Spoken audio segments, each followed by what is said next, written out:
예, 그럼 시작하도록 하겠습니다.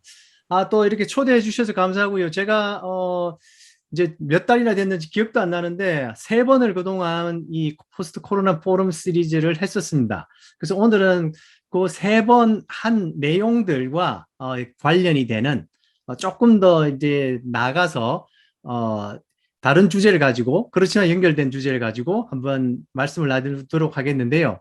지금 제가 연결이라는 말을 벌써 몇 번 했거든요. 오늘 제목이요. 연결을 통한 창의력 개발입니다. 그래서 오늘 그 강의 동안에는 이 연결이라는 말을 아주 지겹게 듣게 되실 것 같습니다. 저는 양희원이고요. 예, 저는 뭐 선교사는 아니고 지금 캘리포니아 스테이트 유니버시티 롱비치에 있는 그 학교에서 대학교에서 학생들을 가르치고 있습니다. 제가 가르치는 과목은 레크레이션 테라피, 치료 레크레이션이라고 하고요. 이제 주로 재활계통에 뭐 이렇게 우리 병원이라든지 재활병원 아니면 또 뭐 교도소, 양로원 이런 데 우리 학생들이 나가서 인턴도 하고 또 졸업하고 나면 거기서 레크레이션 치료사로 그 일을 하는 그런 전문 분야에 있습니다.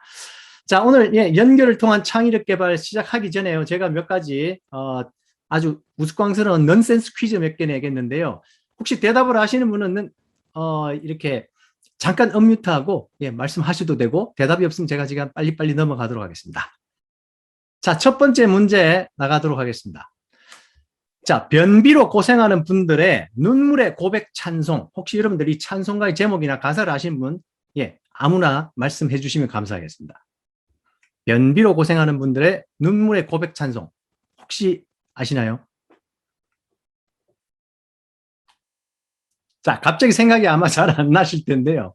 자, 대답은 이렇습니다. 힘써도 못하네. 우리 찬송가 아시죠? 예. 2절인가 3절 보면 울어도 못하네도 나옵니다. 예. 변비로 고생하는 분들의 눈물의 고백 찬송이라고 합니다. 자, 두 번째 문제는요. 며느리들이 좋아하는 찬송가가 또 있습니다. 며느리. 이 찬송은 특히나 이 며느리 분들이 좋아하는 찬송인데요. 이건 좀 맞추시기가 쉽지 않을 겁니다. 자, 혹시 또 기억나시는 분 있으시면 대답해 주시고, 자, 없으시면요, 또 대답을 제가 말씀드리겠습니다. 예수가 함께 계시니 시험이 오나 겁없네. 시험인데 이것을 시험이로 듣고 예수가 함께 계시니 시험이가 오나 마나 겁이 없다. 그래서 며느리들 좋아하는 찬송가라고 합니다. 참 재밌는 발상이죠. 다음 것은요. 감방에 구속된 죄수들의 불평하는 찬송가.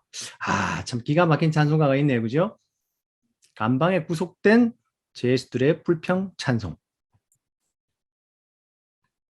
예, 들으시면 다들 아시는 찬송입니다. 왜 구속하여 주는지 난 알 수 없도다. 이것입니다.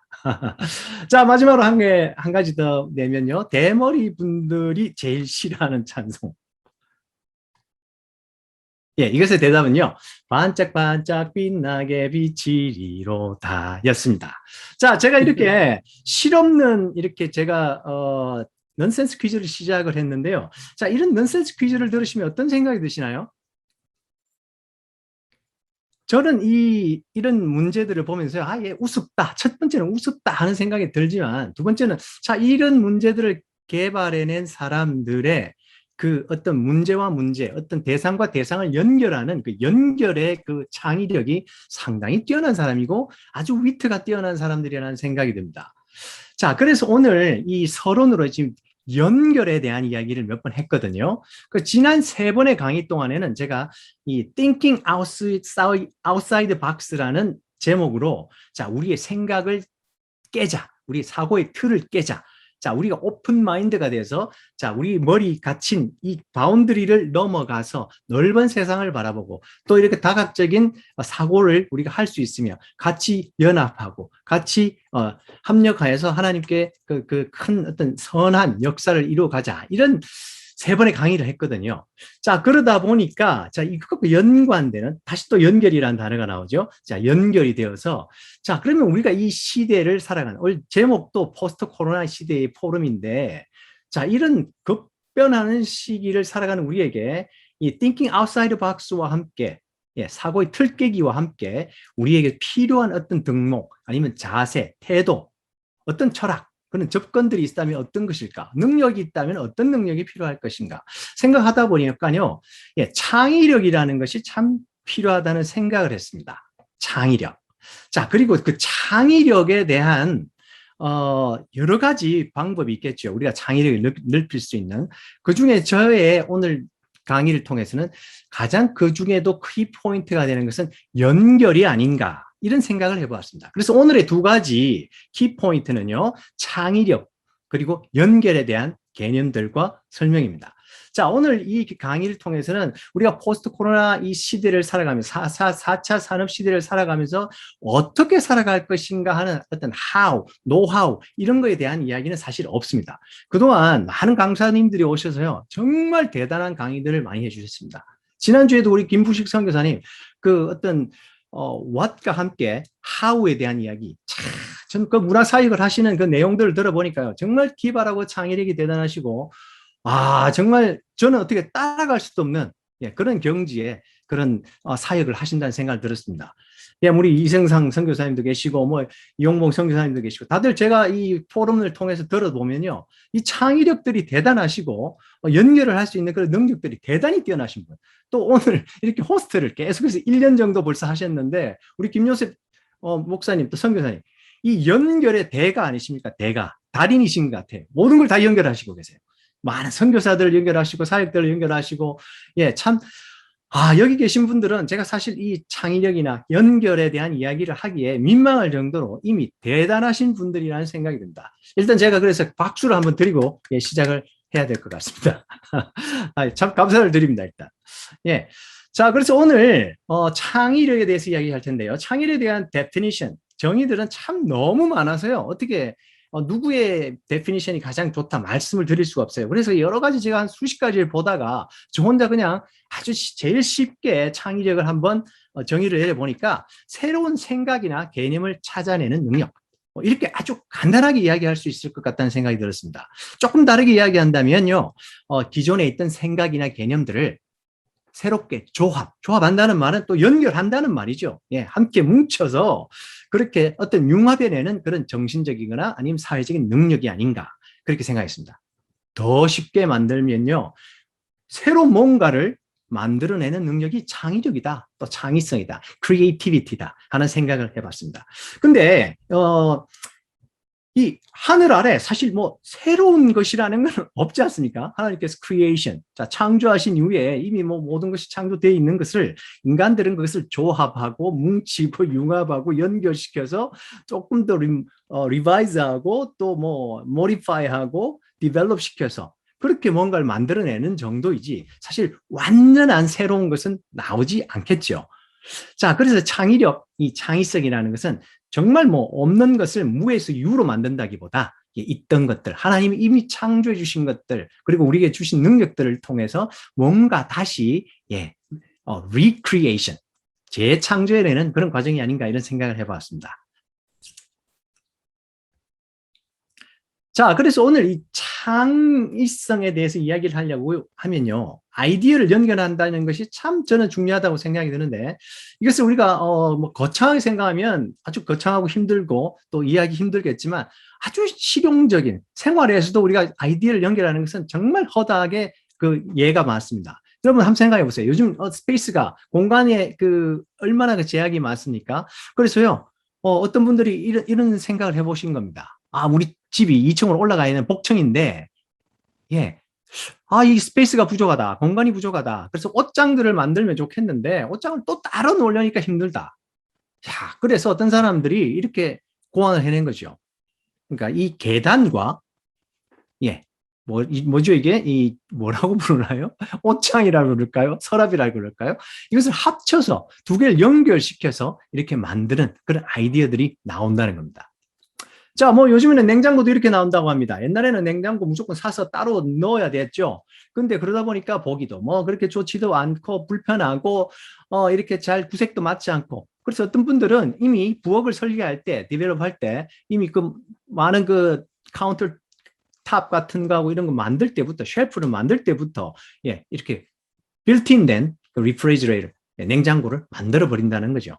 아이디어의 연결입니다. 저희 아내가 이걸 보더니 이거 해달라고 난리 났는데 저 뭐 그렇게 할 지금 뭐 어떻게 고칠 돈도 없고 그렇습니다. 자, 이런 분도 있습니다. 매일매일 큰 가방을 들고 직장을 가야 되는데 스쿠터를 타고 가야 되는데 말입니다. 이거 뭐 여간 불편한 게 아니라 이분이 직접 보완을 해버렸습니다. 예, 스쿠터와 자기가 들고 다니는 가방을 합쳐서 예, 스쿠터 가방 스쿠터를 만든 거죠. 그래서 이 사람은 자기 직장에 갈 때 그냥 가방을 타고 다니는 분입니다. 가방을 타고 직장에 간다. 자, 이런 어떤 기발한 생각을 할 수 있는지 정말 저는 야, 이런 분들을 보면 정말 예, 이제 박수를 쳐드리지 않을 수가 없습니다. 또 이런 정말 생활 속에서 너무나도 필요한 이런 아이디어 상품들도 있죠. 여러분들 애플 폰에다가 여러분들 디지털 프로젝트를 바로 부착을 시켜서요. 여러분들 휴대폰에서 나오는 그 영상들과 소리를 바로 이렇게 예, 출력을 해서 프로젝터로 쏠 수 있는 디지털 기계들이 나옵니다. 예, 아직까지는 애플 폰하고만 이 상호 호환이 되는데요. 자, 저도 하나 구입하고 싶은 상품 중에 하나입니다. 정말 멋진 예, 아이디어 상품이죠. 자, 뭐 이런 아이디어도 있습니다. 어떤 분이 아침에 일어날 때마다 알람 소리를 듣고 있으니까 너무 짜증이 난다 이겁니다. 그렇지만 자기가 아침마다 마시는 맛있는 커피 그것과 알람 기계를 같이 짬뽕을 시켜서 엮어서 이어버려 가지고요. 이 알람 소리가 나는 동시에 커피가 내려집니다. 그래서 커피 한 잔이 만들어지면 예, 구수한 냄새를 맡으면서 자, 자리에서 침대에서 딱 앉아서 커피 한 잔 들고 예, 정신 차려서 아주 기분 좋게 하루를 상쾌하게 출발한다는 그런 아이디어입니다. 자, 참 기발한 아이들이 많죠. 자, 요즘 같은 이제 테크놀로지 시대에 아주 벌써 이런 아이디어 상품을 사서 사용하는 분들도 꽤 많이 있습니다.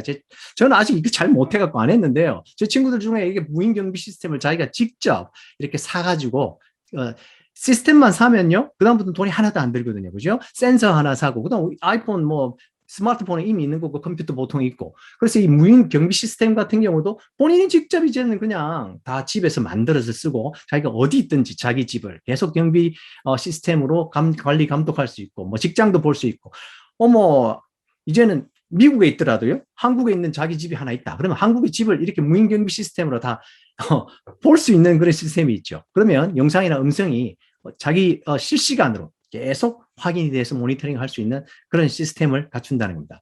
뭐 돈이 조금 더 있으신 분은 센서를요, 도어에 뭐 문에다 달든지 또 유리창에다 달든지. 그럼요, 뭐 도둑놈이 들어와서 유리창을 탁 깬다 그러면 바로 그 알람이 울리면서 자기 핸드폰으로 모든 신호가 다 들어오고, 그럼 뭐 영상이 다 잡히니까 경찰에게 바로 전송하면 바로 잡을 수 있겠죠. 기가 막힌 예, 시대입니다. 자, 아이디어들 이렇게 계속 연결한다는 겁니다. 센서와 애플 폰과 그다음에 컴퓨터를 연결하면 이런 아이디어가 연결이 되면 뭔가 대단한 상품들이 나오고 우리에게 유용한 것들이 나온다는 거죠. 자, 누가 뭐라 해도 이 시대의 가장 위대한 어떤 연결의 상품은 역시 2007년에 나온 아이폰이었습니다. 그죠?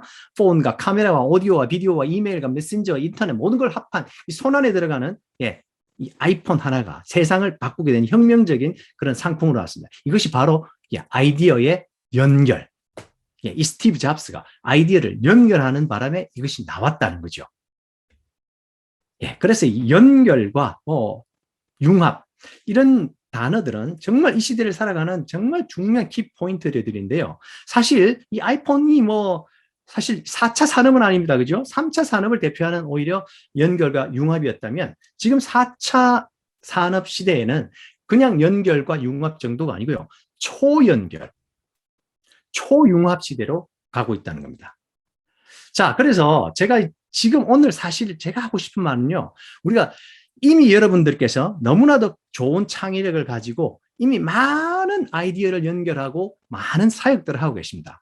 그런데 한 번 더 우리가 리마인드를 했으면 좋겠습니다. 이 창의력이 왜 진짜 필요할 것인가? 그래서 제가 세 가지로 그 창의력이 정말 이 시대에 왜 필요한가? 그 세 가지 그 이유를 한번 그냥 나름대로 생각을 해봤습니다. 자, 1번은 지금까지 계속 이야기하고 있는, 강조하고 있는 4차 산업시대이기 때문입니다. 4차 산업시대, 예, 창의력 빼면 아무것도 아니죠. 연결 아니면 아무것도 아닙니다. 그냥 연결도 아니라 초연결, 초융합 시대이죠. 그죠? 자, 이 4차 산업시대라는 모든 그 어떤 디테일한 내용들은요, 많은 강사님들이 이미 또 이야기해 왔고, 앞으로도 하실 거고, 그 다음에 또 필요하신 분들은 따로 공부를 많이 하셔야 되는 분야라서 제가 디테일한 그 이야기들은 하지 않고 그냥 넘어가겠습니다. 자, 4차 산업시대는 2016년에 그 term, 용어가 공식적으로 나왔죠. 스위스 다보스 경제 세계 경제 포럼에서 나온 이야기입니다. 그래서 3차 산업을 기반으로 해서 3차 산업이라 그러면 아까 말했던 뭐 스마트폰이라든지 인터넷을 기반으로 하는 그런 정보, 지식 정보 혁명이죠. 그걸 기반으로 해서 이제는 그거보다 훨씬 더 초월한 모든 것을 더 많이 융합하는 커넥트, 연결하는 수학도 연결하고 물리학도 연결하고 생물학도 연결하고 환경도 연결하고 또 이 정보통신 기술도 다 같이 융합해서 용합 다 연결시켜서 정말 지식의 대혁명이 들어간 그게 4차 산업시대라고 우리가 이야기할 수 있을 것입니다. 자, 몇 가지 우리가 컴포넌트, 키 컴포넌트를 이야기하자면요, 뭐 데이터를 이용한다는 것, 뭐 빅데이터, 지금 요즘 빅데이터 빼면 뭐가 안 되죠. 클라우드, 우리 인터넷에 우리가 어떤 서버만 접속이 되면 어떤 클라우드든지 다 이용할 수 있고 어떤 우리가 데이터든지 다 이용할 수 있겠죠. 인공지능, AI, Artificial Intelligence, 우리가 수없이 이야기해 오던 컴포넌트 중에 하나입니다. 블록체인, 요즘 가장 핫한 또 컴포넌트 중에 하나죠. 뭐 탈중앙화, 예를 들어 금융 이런 것들 지금 다 블록체인 기술이 아니면 이 1세기, 몇 세기에 처음 나올까 말까 하는 어마어마한 어떤 기술, 블록체인 기술, 여기 쓰이는 어떤 에너지가 암호화폐죠. 그래서 요즘 그 암호화폐에 열광하는 얼마나 많은 사람들이 있습니까? 이 부분에 대해서는 그때 우리 또 케네트 안 우리 선교사님께서 오셔서 3번에 걸쳐서 블록체인에 대한 기술 이야기하신 적이 있습니다. 여러분들 기억하실지 모르겠습니다.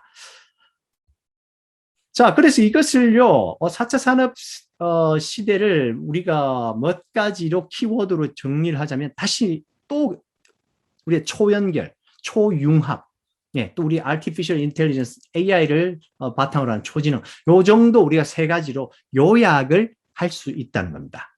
자, 자세한 설명은 하지 않고 넘어가겠습니다. 자, 말한 것처럼요, 인터넷 오브 띵스, IoT, 사물 인터넷 같은 거, 그 다음 금방 말씀드렸지만 블록체인 같은 것들. 여러분들 그림에서도 보시지만 이게 다 연결이죠. 그죠? 커넥션입니다. 그래서 우리가 4차 산업을 이야기할 때 커넥션, 연결이 없으면 이 뭐 어떤 설명이 되지 않는다는 겁니다. 자, 이거 첫째 우리 이유고요. 두 번째는 우리가 뭐 이미 우리 이때까지 해오던 포럼이 다 이것에 관한 것이었죠. 코비드-19과 뉴 노멀 시대에 우리가 적응하고 대응을 해야 된다. 자, 근데 이 코비드-19는요, 제가 생각할 때 키워드가 역시 연결이었습니다. 연결. 자, 뭐 연결로 이 재앙이 시작이 되었지 않습니까? 뭐 믿거나 말거나 어쨌든 뭐 음모론이든 어쨌든 뭐 중국 우한시에서 야생 동물 마켓에서부터 시작된 그 코비드-19 그것이 사람과 동물과 사람과 계속해서 연결되어서 결국에는 이 대재앙으로 이렇게 발전이 됐다는 거죠. 이렇게 연결로 인해서 재앙이 생겼는데 그러다 보니까 뭐 셧다운 시키고 락다운 시키고 뭐 나오지도 못하고 나오지 마 하고 있지만 만나지 마 하고 있지만 사실은 지금 훨씬 더 많은 만남이 일어나고 있지 않나 하는 생각이 듭니다. 저도요, 이 코비드-19이 터지기 전보다 지금 사실 이런 온라인이지만 미팅 자체의 숫자는 훨씬 더 많아진 것 같아요. 우리 김효섭 목사님 같은 경우는 진짜 정말 온라인에서의 미팅을 얼마나 많이 하실지 저는 상상도 안 갑니다. 정말 많이 하게 되었죠. 그래서 결국은요, 연결로 인해서 이 재앙이 시작이 됐지만 이 극복하는 과정도 결국은 연결로 우리가 극복하고 연결로 해결한다는 거죠.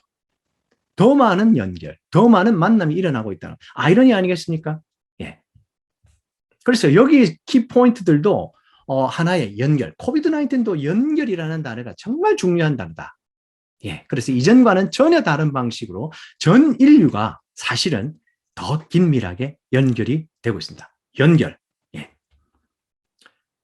자, 제가 올해 1월 달에 브리지웨이 가정생활센터라는 센터를 열었습니다. 이 코비드 터져서 난리 법석을 떨고 뭐 아무도 사무실 임대 안 하고 하는데 저희 아내와 제가 이 브리지웨이 가정생활센터라는 걸 법인을 만들어서 시작을 했습니다. 가정생활에 필요한 어떤 여러 가지 사역을 하게 되는 센터인데요. 그 중에 하나는 예를 들면 가정 상담을 합니다. 예. 무료로 가정 상담을 하고 있는데요.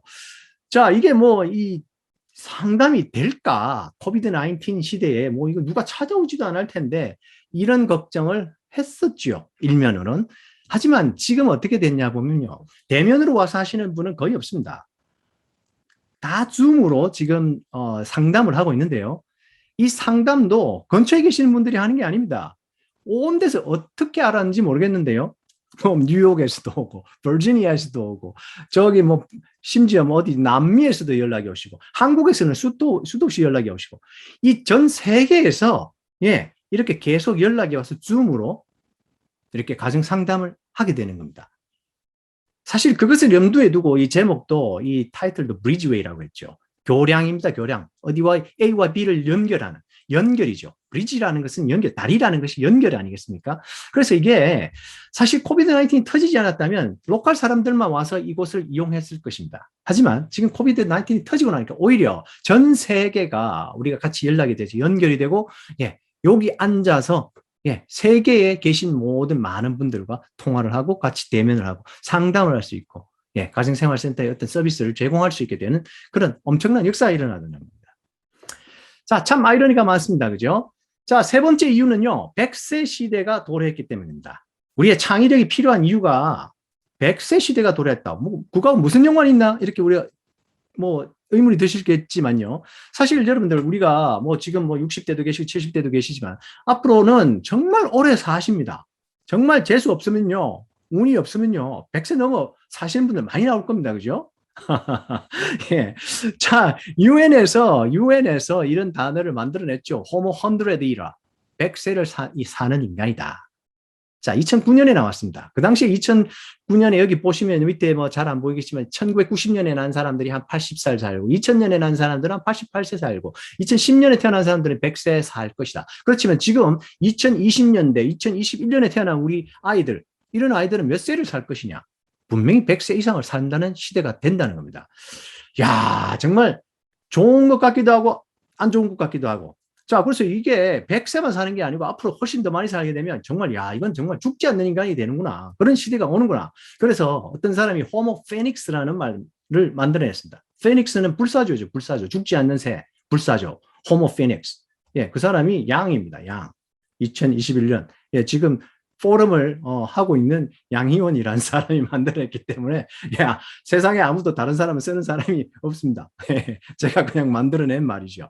자, 100세 시대가 되어서 그래서 저 같은 경우도 예를 들어 65세에 은퇴를 하고 나서 100세를 산다면 그것만 해도 벌써 35년, 100세 넘어서 하면 뭐 40년, 50년을 살아야 되는데 그 시간 동안에 여러분들 우리가 얼마나 많은 창의력이 필요하겠습니까?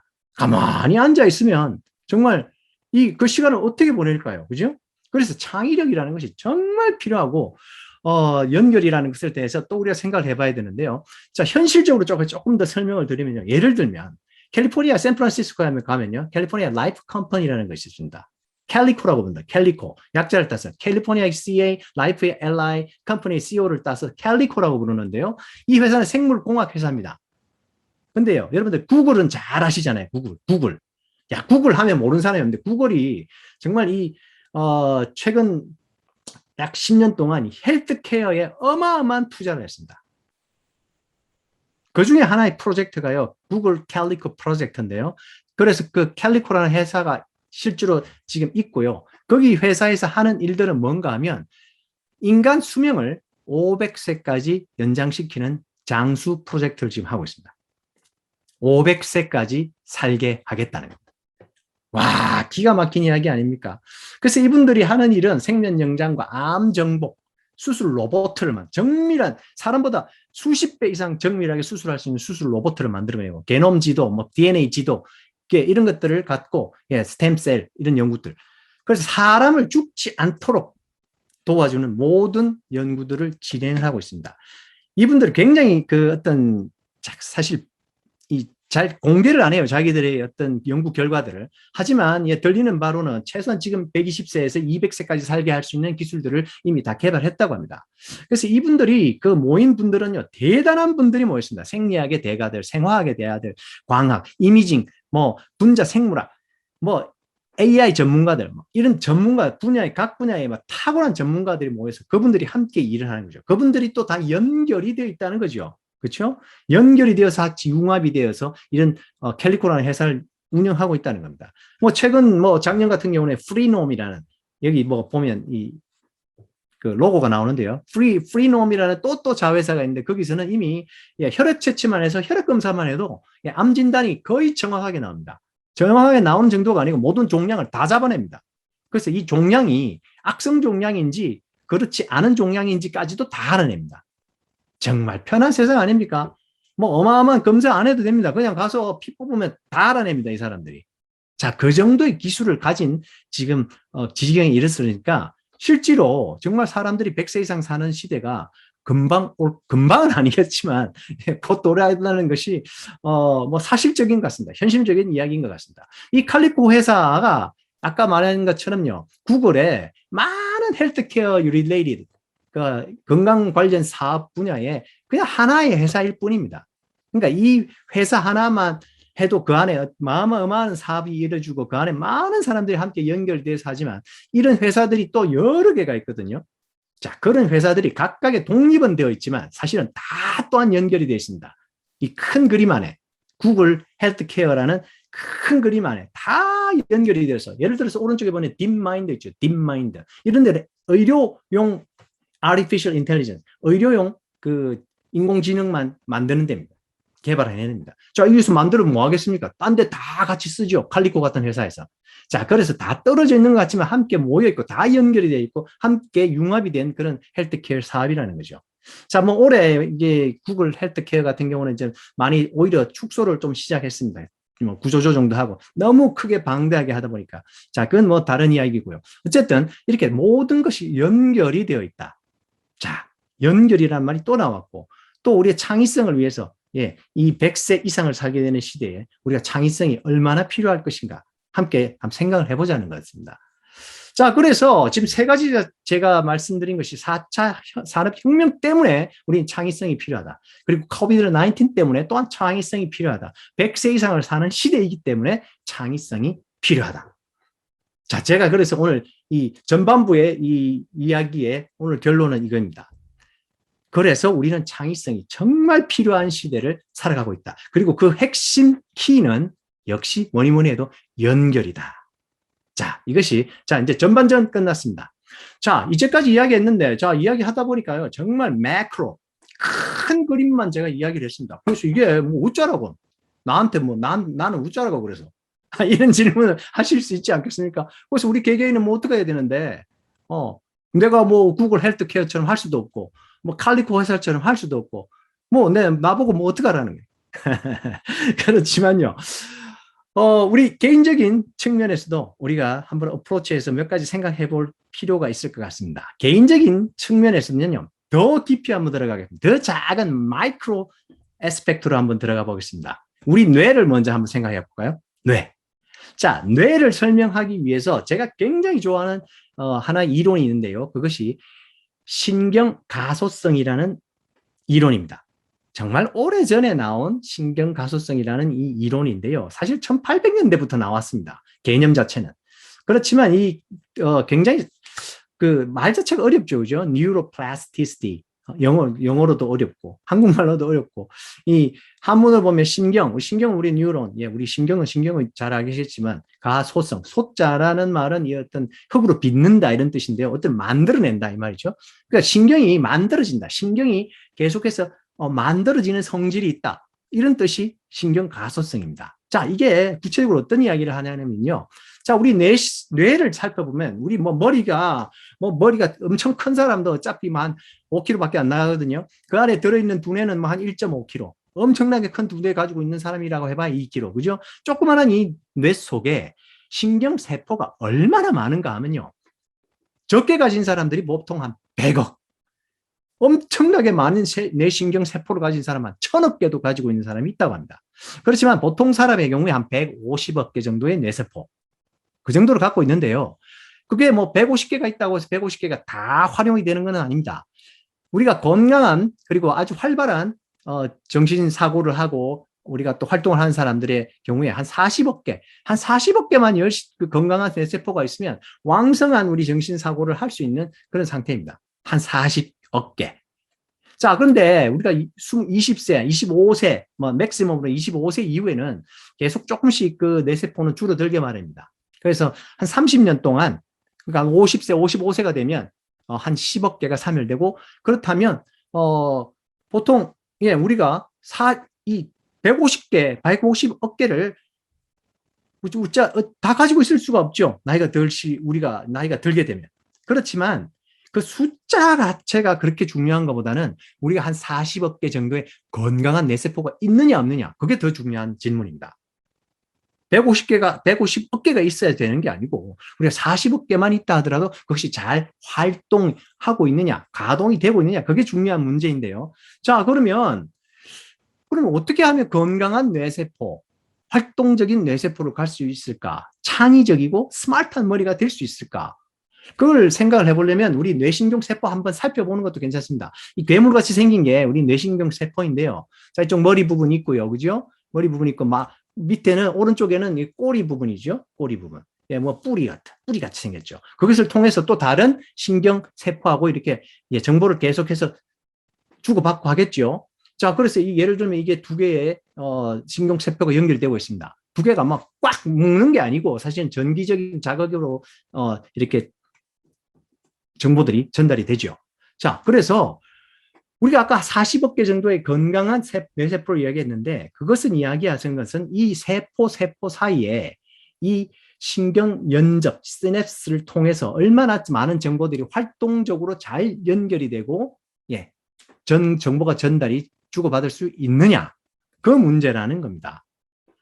자, 그래서 신경 가소성을요, 어렵게 설명하면 참 어렵지만, 제가 한번 서머리로 이야기를 했는데, 자, 이렇게 한번 써봤습니다. 자, 이렇게 신경과 신경이 잘 연결이 되는 그런 하나의 그 어프로치가 있는데, 그것은 새로운 생각들, 새로운 학습들, 어떤 새로운 경험을 했을 때, 새로운 활동을 했을 때, 자, 여기에 우리가 주목해야 될 것들은 우리가 생각, 학습, 경험, 활동 이런 것들이 있는데, 그 중에서도 좀 더 새로운 것, 늘 하던 거 말고요. 맨날 기계적으로 하는 거 말고 우리가 어떤 새로운 생각, 새로운 학습, 새로운 경험, 새로운 활동을 했을 때 우리의 두뇌의 신경 세포들이 건강해집니다. 그리고 그 신경 세포들끼리 연결이 될 때 훨씬 더 활발하게 연결이 되고 강화가 되고 활성화가 된다는 겁니다. 그것이 이 뉴로플라스티시티, 신경 가소성의 핵심 포인트입니다. 자, 이러할 때 우리가 건강한 두뇌가 되고 활동적인 두뇌가 되고 창의성 있는 두뇌가 되고 소위 말하는 스마트한 사람들이 된다는 겁니다. 자, 이렇게 그 그림으로 일러스트레이션을 하면요, 세포와 세포 사이에 반짝반짝하는 전구 같은 데가 있죠. 그게 전기 자극으로 인해서 정보가 주고받는 그런 것입니다. 연결이 돼야 되고 그것이 연결이 상태가 아주 좋아야 된다는 거예요. 타이트하게 연결이 돼야 되죠. 그래서 서로 막 온데 다 세포 안에 다 전기가 들어온다는 거죠. 자, 신경회로를 한번 비교해 보는데 이 네 가지를 보면 여러분들 금방 이해가 가십니다. 자, 첫 번째 왼쪽에 있는 신생아의 뇌세포입니다. 뇌세포들이 많지도 않고요. 이것이 서로 연결이 안 돼 있습니다. 그래서 신생아는 뭐 별로 할 수 있는 게 없다는 거죠. 그렇죠? 한 3개월이 지나면 훨씬 더 많은 뇌세포들이 생깁니다. 자, 그리고 15개월 정도가 되면요, 그것들이 연결이 되기 시작합니다. 자, 그러다가 한 2살 되면, 2살 때 되면 여러분들 볼 때마다 놀래죠. 막 갑자기 막 말 시작하고 막 걸어 다니고 막 난리를 치고 24개월만 돼도 왜냐하면 뇌 속에 있는 뇌세포들이 이렇게 많이 생기면서 이렇게 활동적으로 많이 연결이 되기 때문입니다. 자, 24개월, 1개월에서 1년에서 2년 사이에 여러분, 그 아이들이 얼마나 많은 새로운 경험을 하게 됩니까? 그러면서 새로운 경험과 새로운 어떤 학습을 하면서부터 이 뇌세포에 있는 그 뇌세포들이 연결이 이렇게 활발하게 되더라, 이런 것입니다. 자, 이제 좀, 우리가 뭐 쉽게 좀 와닿죠. 그렇죠? 또 최근 연구를 하나 또 말씀을 드리면요. 이 최근 연구는 사실 이 뉴로사이콜로지의 대가가 한 명 있는데요. 바로 UC 버클리에 있습니다. 잭 갤런트라는 사람이요. 이 사람은 어떤 브레인에 있는 뇌파를 다 이 데이터로 분석을 하고 그것을 해석을 해서요. 그걸 예를 들어 뭐 영상으로도 나타낼 수 있고 또 우리가 뇌파를 측정해서 기록한 다음에 그것을 영상으로도 나타낼 수 있고 오디오로도 나타낼 수도 있고 그런 브레인 이미징을 하는 대가입니다. 그 예를 들어서 여러분들이 마음속으로 어떤 생각을 했거든요. 그럼 뇌파를 딱 여기다 측정을 하면 여러분들이 무슨 생각을 했는지 글로 다 컴퓨터가 써낼 수 있습니다. 그런 연구를 하는 사람입니다. 근데 이 사람이 창의성에 대한 연구를 하면서 이런 결론을 낸 게 있습니다. 두뇌 사용 부위들이 광범위할수록 거리가 멀수록 여러분들의 창의성이 더 확장됩니다. 무슨 소린가 하면요. 자, 우리가 두뇌를 쓸 때 보면 보통 한 일부분을 좀 많이 쓸 때가 있어요. 자, 우리가 어떤 한 프로페션에 있으면 그 프로페션에, 그 직업군에 자기 필요한 지식들과 기술들만 맨날 그냥 반복하고 또 공부하고 반복하고 공부하다 보니까 그 특정 뇌 부분이 특히 많이 사용된다는 거죠. 자, 그런 경우에 그 분야에는 굉장히 탁월할 수 있지만 정말 어떤 창의성이 있는 그런 사람은 되기가 힘들다는 겁니다. 하지만 어떤 사람이 예를 들어서 지금 이 B선과 같이 이 뇌의 한쪽, 이쪽 저쪽에 있는 뇌를 쓰고 또 저쪽에 있는 뇌의 영역을 써서 이 두 영역이 연결이 되는 그런 상황이라면 이런 사람의 경우에는 창의성이 굉장히 높을 가능성이 많다는 겁니다. 자, 이거는 개념적인 거니까 조금 안 와닿죠? 예를 들어 드리겠습니다. 자, 뭐 멀리 뇌 속에 있는 멀리 있는 것을 연결한다. 그러면 우리가 뭐 한 가지 예로 우리가 우뇌와 자뇌도 한번 생각해 볼 수 있지 않겠습니까? 우뇌와 자뇌 반대쪽에 있으니까 멀리 있죠, 그죠? 자, 우리가 뭐 우뇌와 자뇌의 뭐 그 차이점은 참 잘 알고 있습니다, 이미. 자뇌는 주로 우리가 어휘, 뭐 논리적인 거, 숫자. 그러니까 굉장히 우리가 논리적이고 분석적이고 수학적이죠, 그죠? 우뇌는 좀 더 감성적이지 않습니까? 예술적이고 공간적이고 상상력을 발휘하고. 자, 그리고 성경을 읽을 때도 좌뇌, 우뇌 사실 다 써야 되지 않습니까? 예, 논리적으로 잘 읽어야 되지만 우리가 우뇌를 또 이용해서 어떤 상상력과 그 당시에 예수님이 뭐 갈릴리 바다를 걸으실 때 이런 상상력을 이용해서 이 두 가지를 다 같이 우리가 쓰면 우뇌와 자연을 쓰면 성경도 얼마나 우리가 비비들리 라이블리하게 우리가 해석을 할 수 있고 우리가 와닿을 수 있겠습니까? 자, 그렇게 이게 좌뇌 우뇌만 예를 들어서 우리가 연결을 시키더라도 굉장히 우리가 더 창의성이 좋은 사람이 될 수 있다는 거죠. 실제로 우리가 뇌에는 부분마다 하는 능력들과 기능이 정말 다양합니다. 이 그림 뭐 외우실 필요도 없습니다. 그렇지만 뭐 논리를 담당하는 영역, 뭐 언어를 담당하는 영역 정말 많다는 겁니다. 그래서 우리가 항상 하던 일만 하는 것이 아니라 새로운 것들을 try 할 때, attempt 해볼 때, 그래 우리 각 두뇌에 있는 영역들이 멀리 있든 가까이 있든 서로 계속해서 뇌세포들이 연결되는 작용이 일어나고 그 뇌세포들이 강화되는 그런 영역들이 작용들이 일어난다는 거죠. 자, 그것이 신경가소성의 원리입니다. 자, 그리고 우리가 자뇌 우뇌는 사실요, 어떻게, 이건 그냥 뭐 여러분들한테 그냥 하는 이야기인데 사실 떨어져 있지는 않습니다. 하는 영역이 조금 달라서 그렇지. 예를 들면요, 여러분들 운전을 하고 가지 않습니까? 그래서 뭐 이쪽 길 가다가 여기서는 라이트 턴, 이쪽에서는 레프트 턴 뭐 이런 게 있으면 이거는 그런 디테일한 것들은 우리가 좌뇌에서 담당을 합니다. 디테일한. 그렇지만 우리가 지금 서울에 우리가 어디쯤 가고 있다. 대한민국에서 어디쯤 있다. 지금 동쪽으로 가고 있다. 서쪽으로 가고 있다. 이제 큰 그림은 우뇌에서 판단합니다. 그래서 우리가 진짜 운전 잘하는 사람들, 공간 감각이 뛰어난 사람들은 두 개가 다 우뇌, 좌뇌를 다 쓰고 있다는 이야기죠. 그래서 좌뇌와 우뇌가 합력을 할 때 더 큰 어떤 스마트한 능력과 그리고 창의력을 나타낼 수 있다는 거예요. 말을 할 때도 똑같습니다. 우리가 단어, 문법 같은 거는요, 논리적인 건 좌뇌가 합니다. 하지만 우리가 강세, 악센트를 이용하는 것은 우뇌가 한다고 합니다. 한국 사람들은 우리 뭐 영어 단어를 이야기하면 악센트가 없어요. 그죠? 악센트 없는데 우스갯소리지만 경상도에서 오신 분들은 원래 이 악센트가 너무 강해서 이 영어 할 때 악센트는 굉장히 잘한다고 합니다. 말을 못 알아들어서 그렇지. 어쨌든 좌뇌와 우뇌 이렇게 합력해서 쓸 수 있는, 같이 쓸 수 있는. 그래서 뇌는 이분법을 싫어한다는 말도 있습니다. 자, 제가 이렇게 좀 오늘 빨리빨리 이야기를 해서 죄송하지만 이 내용이 많기 때문에 제가 좀 빨리 하고 있습니다. 양해해 주시면 감사하겠습니다. 그래서 신경가소성의 원리라는 것도 결국은 연결입니다. 연결. 그렇죠?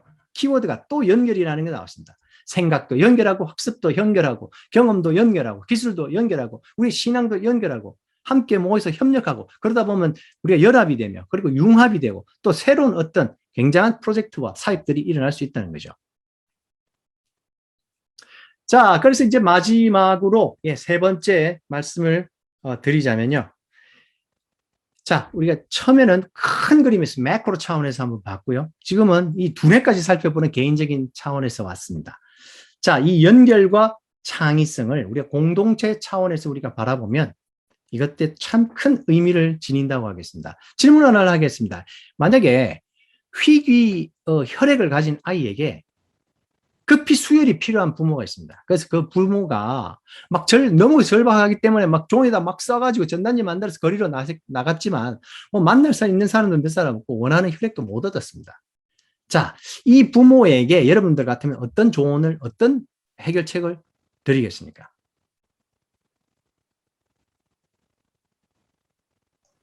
내일 또 나가 보세요. 내일 또 나가 보세요. 그렇죠. 내일 또 나가면 또 뭐 몇 사람 더 만나겠죠. 그죠? 아니면 요즘에 예, SNS에 올리세요. 우리 누구시 우리 김부진 선교사님이신가요? 김종찬 선교사님.